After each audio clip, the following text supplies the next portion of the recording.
It's alive!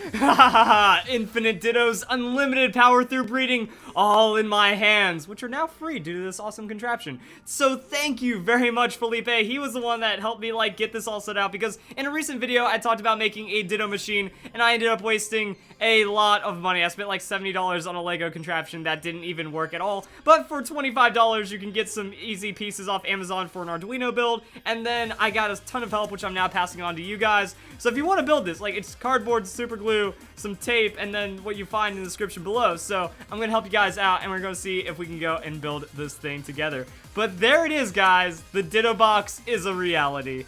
And now welcome to my very tiny desk where I will show you how to build this contraption. So in the description below you will find 3 links, one for the Arduino, one for some servos, and then one for a bundle of wires. Now this bundle of wires was the one I was told to get, and it cost me $7. So if you already have something like this, pretty much they're like dual-sided, you know, it's just one end and then one end, so they're like solder-free Arduino wires. If you already play around with this stuff and you already have these, you only need 3 for the entire project, or if you can find a smaller kit, I'm going to see if I do that for the links in the description below. These were the ones I bought, so now I have enough wires for the rest of my life. And then you also get a 2-pack for these servos. So this one's still in package, the other one I am using right now. The 2-pack might come in handy because we're going to be using the D-pad on potential future projects. Full disclosure, when it comes to computers, I have no idea what I'm doing. I actually think that the Arduino is one of the coolest and most terrifying things at the same time. But if I can do it, then that means pretty much you have no excuse to not be able to do this for yourself. So really what you will need are 3 wires to get started,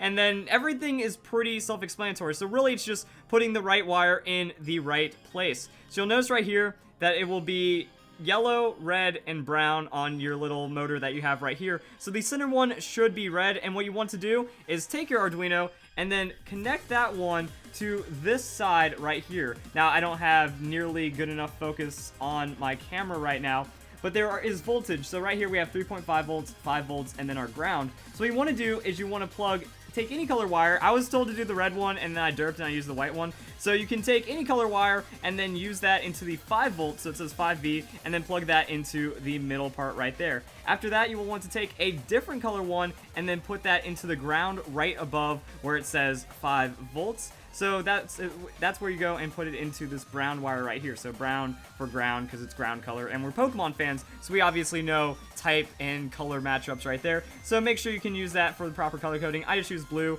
from the ground into the ground right here, and then this is the one that you need to do. So on this side, you will see a longer panel, a longer strip right here, and what you want to do is you want to plug the other one into 3, so it'll be like a -3 right here.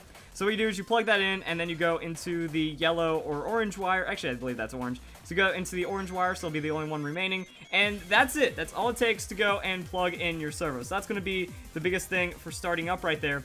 Then after that, what you will need to do is run the Arduino program. So I'll show you guys how to go and get that set up. Pretty much you just install it, you run it, you do a check, and then after that, you get to go and plug in code. Now for the Arduino download, you want to do the one that applies to you, so Windows, Mac, or Linux, and then after that, you want to go and just plug it in and set it up. So there's going to be the quick start guide and the download. I'll have the link in the description below. Now I was told to do the .exe because it just sets it up for you. If you're using the Windows installer from XP up to 10, it'll install drivers automatically. Mine did, so I didn't have to go through this step right here. Then after that, you do want to run the blink test just to make everything works, and then that's when I just went, set it up, plugged in this code, and it started working. Everything was wired up correctly, and then the little servo started moving up and down. So that's kind of all there was to it, and this code will be in a paste bin in the description below.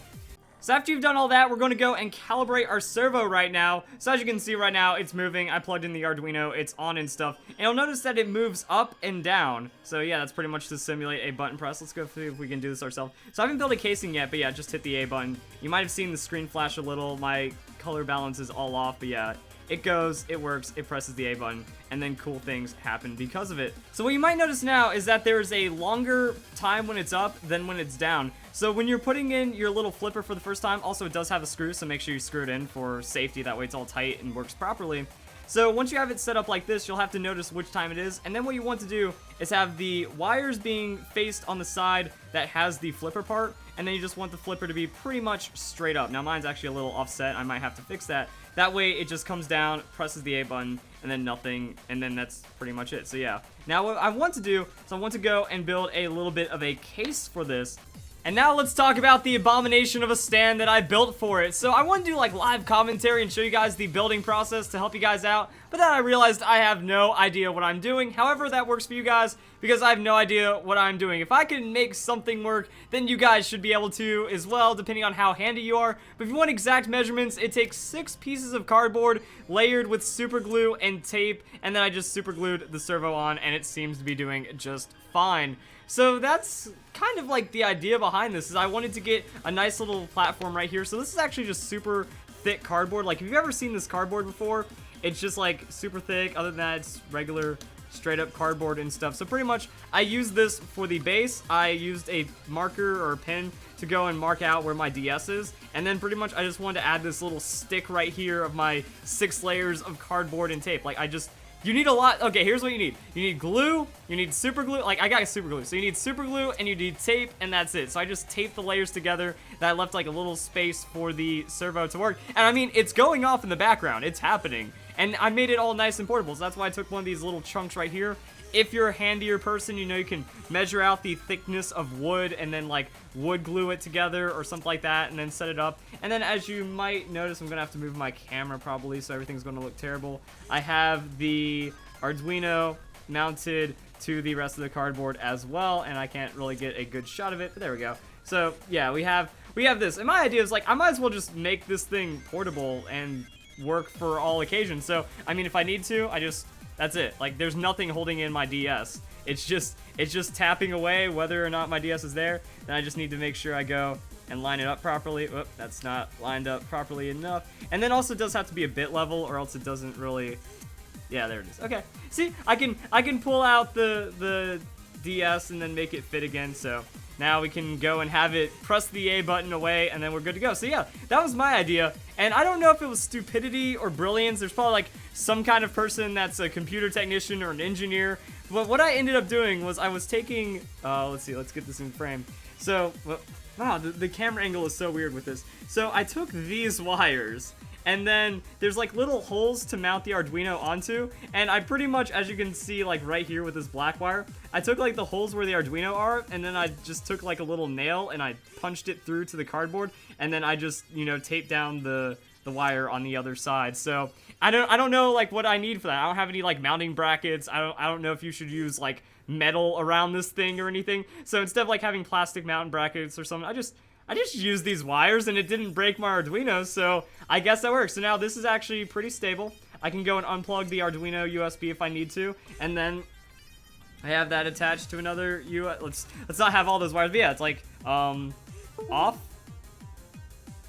on. That's it. And it's all mounted, it's all nice. If I wanted to, I could technically just like attach this to anything. I wonder if this actually works for a DS XL. I feel like the XL is slimmer though, so I might have to make some adjustments, you know, put like cardboard under the XL and then have it work. But then I could have an XL. So the idea behind this is I can take this anywhere. It doesn't even have to be on camera, you know. I could just move this around. It still works. Go and drop it off over here. And you know, like the idea is I wanted to make it portable. So there we go, guys. Now, there it is. Okay. So that's still working, still portable. And I think that's pretty good. And there's probably many better ways of doing it or something. I don't know. But yeah, like we actually, I didn't even need to show you guys the camera because it keeps pressing off to the side. And if I had my hands in screen, ooh, look, Mom, no hands. I made a machine that automatically presses the A button for me, except when it stops pressing the A button because I moved the DS too much. Oh, and I can't line up the A button anymore. I'll get it one of these days. But yeah, pretty much you just line it up. Yeah, and there we go. So that's all it takes, guys. $25, no understanding of computers, programming, or Arduinos whatsoever. A box cutter, some glue, some tape. Use parental supervision when using knives around anything, unless you're an adult like I am, in which case you should probably still use supervision. Other than that, yeah, like it's pretty awesome that I was able to do this. Now I have a Ditto box. Like, this was kind of like my idea. If someone wanted to make it and sell it for more professional means, you know, that works. But for less than $20, honestly, like if it wasn't for these stupid wires costing like $7, like if you have something, if you're already a little handy, that could work. But yeah, the Arduino was super cheap, so that's like, it's crazy, like $10. For nowadays, you can go buy an entire computer or like an entire thing that can run programs for $10. And then, yeah, and then I just hook it up to some cardboard in my DS, and there we go, automatic. I haven't even been keeping track of the chain right now. That it's just like it's doing its own little thing in the background. I'm just gonna sit here and let it do it every once in a while. You know, I just unplug it, finish the Ditto chain, and that's a 4, 5, or 6 IV Ditto. So the automatic machine has come to life, guys, and honestly, I couldn't be happier. Like, this is cool, because I did technical things, and I'm handy now, ladies. So guys, enjoy the video. Hope you all have a nice day. Thank you very much for watching.